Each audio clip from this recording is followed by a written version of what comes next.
Che con la formazione dei comuni di Venezia e Mestre aumenterebbero i biglietti a CTV è per il fronte del sì al referendum del 1° dicembre un'affermazione falsa.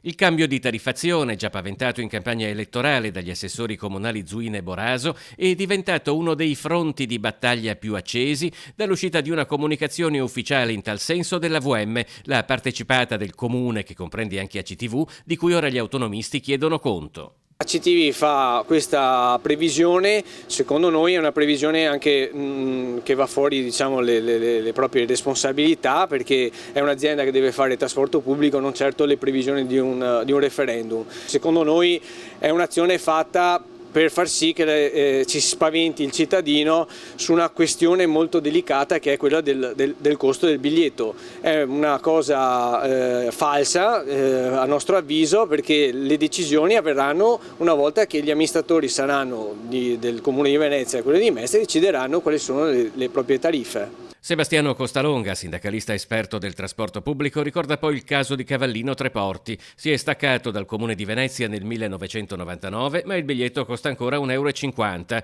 Per trovare accordi tra enti e società diverse nel ramo trasporti pubblici, poi, conclude, non occorre andare lontano. La MOM di Treviso, che è appunto l'azienda che fa bus trasporto locale, ha fatto un accordo con Trenitalia, dove con lo stesso biglietto una persona sale nel treno, scende e prende il bus, sempre con lo stesso biglietto, quindi sono accordi che vengono fatti tra le parti. Tra l'altro la Regione Veneto spinge tutti i comuni, tutte le aziende a fare il biglietto famoso unico.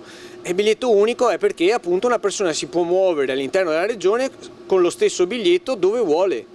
Quindi è veramente un falso problema quello che sta nascendo con il discorso del referendum, della separazione, che viene cavalcato dalle vari personaggi che sono per il no.